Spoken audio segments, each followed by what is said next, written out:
The morning light filtered through the kitchen window of Marcus Thompson's small apartment, casting gentle shadows across the worn wooden countertops. The space was modest but immaculately clean, every utensil in its proper place, every surface wiped down to perfection. This was his sanctuary, his workspace, and most importantly, his home.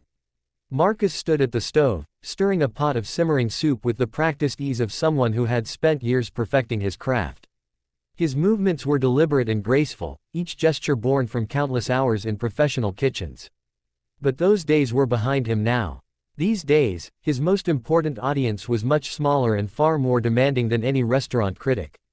From the living room came the soft babbling of his 18-month-old daughter, Emma. She sat in her high chair, surrounded by colorful blocks and stuffed animals, her curly blonde hair catching the sunlight that streamed through the window. Her bright blue eyes followed her father's every movement as he worked, as if she understood that something magical was happening in that little kitchen. Marcus had been a sous chef at one of the city's finest restaurants before Emma came into his life. Back then, his world revolved around 16-hour days, demanding customers, and the relentless pursuit of culinary perfection. But when Emma's mother left just 3 months after she was born, unable to handle the responsibilities of parenthood, Marcus's priorities shifted completely. He quit his job without hesitation. The restaurant world, with its unpredictable hours and intense demands, was no place for a single father trying to raise a baby. Instead, he took on freelance catering jobs that he could do from home, preparing meals for small dinner parties and intimate gatherings. The pay was less, but it allowed him to be present for every milestone, every laugh, every tear. This particular morning started like any other. Emma had woken at her usual time, 6:30 sharp, ready to begin another day of exploration and discovery. Marcus had fed her breakfast, changed her diaper, and settled her in her high chair while he prepared lunch for a client's business meeting later that day. But as the morning progressed, something seemed off. Emma, usually content to play quietly while her father worked, began to fuss. At first, it was just small whimpers, the kind that often resolved themselves when Marcus would pause to make silly faces or sing a few bars of her favorite lullaby. The whimpers grew louder. Marcus checked her diaper again, offered her water, tried to interest her in her favorite stuffed elephant. Nothing worked. The crying escalated, becoming the kind of inconsolable wailing that every parent knows and dreads. Marcus picked her up, bouncing her gently as he paced the small living room. "What's wrong, sweetheart?" he whispered, his voice soft and patient despite the growing concern in his chest. "Daddy's here. Everything's okay." But Emma continued to cry, her small fists clenched, her face red with distress. Marcus tried everything he could think of. He offered her crackers, her sippy cup, even turned on her favorite cartoon. Nothing brought relief to either of them. As the minutes turned into an hour, Marcus began to feel that familiar weight of helplessness that single parents know all too well. He was Emma's entire world, her provider, protector, and comfort. When he couldn't soothe her, the weight of that responsibility felt overwhelming. It was then that he heard the gentle knock at his door. Marcus hesitated, Emma still crying in his arms. He wasn't expecting anyone, and his small apartment wasn't exactly visitor-ready. But the knock came again, soft and patient. With Emma still fussing against his shoulder, Marcus opened the door to find a woman standing in the hallway. She was impeccably dressed in a tailored navy suit, her dark hair pulled back in a professional chignon. Despite her polished appearance, there was something vulnerable in her expression, a softness around her eyes that suggested she was no stranger to worry. "I'm so sorry to bother you," she said, her voice barely audible over Emma's cries. "I'm Victoria Sterling. I live in the penthouse upstairs. I heard." She paused, glancing at the crying baby. "Is everything all right?" Marcus felt his cheeks flush with embarrassment. "I'm Marcus Thompson. This is Emma. She's usually not like this.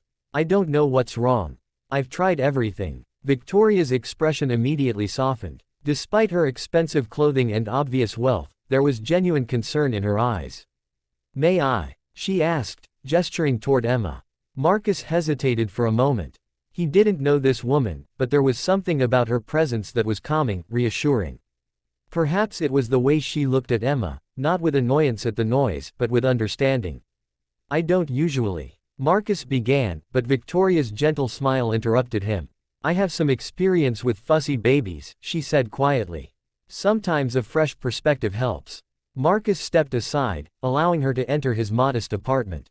If Victoria noticed the difference between his simple home and what was undoubtedly her luxurious penthouse, she didn't show it.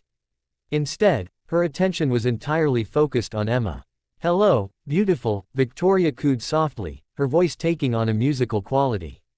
"What's troubling you today?" Emma's cries subsided slightly at the sound of this new voice. Victoria extended her arms, and after a moment's hesitation, Marcus handed his daughter over. Victoria held Emma with practiced ease, swaying gently from side to side. "Sometimes babies cry because they're overstimulated," she explained to Marcus. "Or they might be going through a growth spurt and need something different." As if to confirm her words, Emma's cries began to quiet. She looked up at Victoria with curiosity, her small hand reaching up to touch the woman's face. "She's beautiful," Victoria whispered, her voice thick with emotion. "How old is she?" 18 months, Marcus replied, watching in amazement as his daughter began to calm down. "I'm sorry about the noise. I know you probably have important things to do, and here we are disrupting your morning." Victoria shook her head, never taking her eyes off Emma. "There's nothing more important than this," she said softly. "Nothing at all." There was something in her tone that made Marcus look at her more closely. Despite her polished exterior, he could see pain in her eyes, a deep sadness that seemed at odds with her successful appearance. "Would you like some coffee?" Marcus offered, feeling grateful for her kindness. "It's the least I can do." Victoria nodded, settling into his small couch with Emma, who had now stopped crying completely and was playing with the buttons on Victoria's jacket. As Marcus prepared coffee in his kitchen, he found himself studying this unexpected visitor. Everything about her spoke of wealth and success, from her designer clothes to her confident manner. Yet she seemed completely at ease in his humble apartment, more focused on comforting a crying baby than on the obvious differences in their circumstances. "You have a lovely home," Victoria said, looking around the small space. "It feels warm, lived in, happy." Marcus brought 2 mugs of coffee to the living room, sitting across from Victoria and Emma. "It's not much, but it's ours," he said. "I used to be a chef, but when Emma came along, everything changed. Now I do catering from home so I can be with her." "A chef?" Victoria's eyes lit up with interest. "What kind of cuisine?" "A little bit of everything, really. But I specialize in comfort food with a gourmet twist. Nothing too fancy, just good, honest cooking." Emma had fallen asleep in Victoria's arms, her small body finally relaxed after her morning of distress. Victoria looked down at her with such tenderness that Marcus felt something stir in his chest. "She's lucky to have you," Victoria whispered. "Single parenting isn't easy. I should know." The words hung in the air between them, heavy with implication. Marcus waited, sensing that there was more to this story. "I have a daughter too," Victoria continued, her voice barely audible. She would be about Emma's age now. Marcus felt his heart constrict. The past tense of her words, the pain in her voice, told him everything he needed to know. "I'm so sorry," he said softly. Victoria nodded, tears beginning to form in her eyes. "Car accident. 2 years ago. She was only 6 months old." She took a shaky breath. "I threw myself into work afterward. Built a business empire, made more money than I could ever spend. But none of it filled the emptiness." Marcus didn't know what to say. No words could ease that kind of pain. Instead, he simply sat with her in the silence, offering his presence as comfort. "When I heard Emma crying this morning," Victoria continued, "something inside me just responded. I couldn't ignore it. I had to make sure she was okay." Emma stirred slightly in Victoria's arms, making small contented sounds in her sleep. Victoria's tears fell freely now, but she didn't seem to notice. "Would you like to stay for lunch?" Marcus asked gently. "I was making soup. Nothing fancy, but it's good." Victoria looked up at him, surprised by the invitation. "I wouldn't want to impose." "You wouldn't be imposing. You helped calm Emma when I couldn't. The least I can do is feed you." Victoria smiled through her tears. "I'd like that very much." Marcus returned to his kitchen, checking on the soup that had been simmering throughout the morning's drama. It was a recipe he had perfected over years of cooking for Emma, a simple but nourishing blend of vegetables, herbs, and tender chicken. He tasted it, adjusting the seasoning with the instinct of a trained chef, but also with the love of a father who wanted to provide the best possible nutrition for his child. As the soup finished cooking, Marcus prepared a simple salad and sliced fresh bread he had baked the day before. The meal was humble compared to what Victoria was probably accustomed to, but it was made with care and attention to detail. When he brought the bowls to the living room, Victoria was still holding Emma, who had woken up and was now playing quietly with Victoria's pearl necklace. The sight of them together stirred something deep in Marcus's chest, a longing he hadn't allowed himself to feel since Emma's mother had left. "This smells incredible," Victoria said as Marcus set the bowl in front of her. She carefully shifted Emma to one arm, bringing a spoonful of soup to her lips. The moment she tasted it, Victoria's eyes closed in appreciation. "Oh my goodness," she whispered. This is exactly like the soup my grandmother used to make when I was little." Marcus watched as tears began to flow down Victoria's cheeks again, but these were different tears. These were tears of memory, of comfort, of a connection to something pure and good from her past. "She would make it whenever I was sick or sad," Victoria continued, her voice thick with emotion. "I haven't tasted anything like it since she died 10 years ago.